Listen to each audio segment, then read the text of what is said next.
मोर आउ गोटे भिडियो रे आपण मानकु बहुत बहुत स्वागत। तो आशा करूछि आपण माने समस्ते भल थिबे, मु भी पूरा पूरी भल अछि।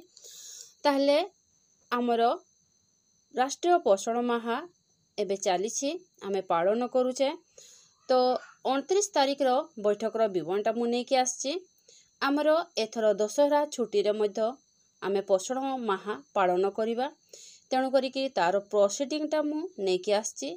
29 तारीख रो जो विषयटी रही ताहाला मोर ECCE, तो सही विषय उपरे विवरणटा मु लिखिछि। तो विवरणटा पढ़ी सुनेबा आगरो मोर आपण मानकु रिक्वेस्ट, जदि आपण माने मो चैनल फर्स्ट टाइम आछंते ताले मो चैनल को निहाती सब्सक्राइब कर देबे, बेल आइकन को जाकी देबे, ताले एही परि भाबरे इन्फॉर्मेशन वीडियो सब आपण पाई परिबे। तो चलून ताले आमे स्टार्ट कर देबा। अद्यता 29/9/2025 रिख दिवा 1 घटिका समय रे अंगनवाड़ी केन्द्र बड़भुंडु ठारे राष्ट्रीय पोषण माह पालन अवसर रे आजिर विषय ECCE एक्टिविटी पितामाता शिक्षक सभा 2 गल्प कहिबा कंढेई काठी कंढेई माध्यम रे।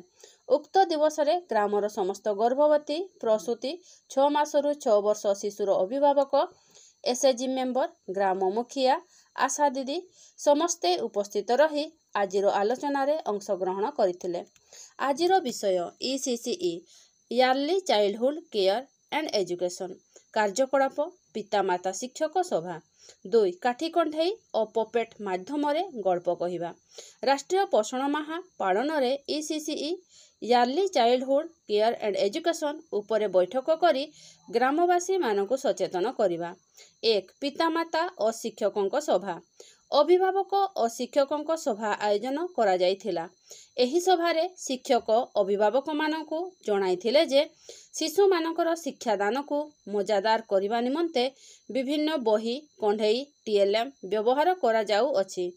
जेउ मास जहा विषय अछि से अनुसार शिशु मानकु शिक्षादान दिया जाय।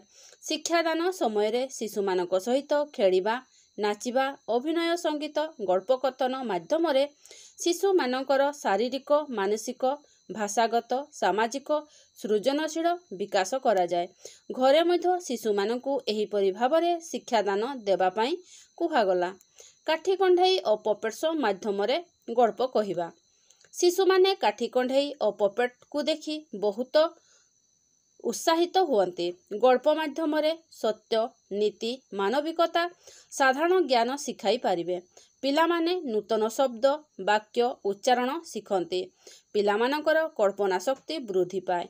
तेणु गल्प कहिबा बेले छोट सरल और नीतिदायक गल्प शिशुंकु कुहा जाए।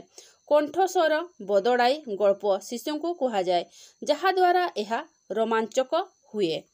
अंगभंगी देखा जाए।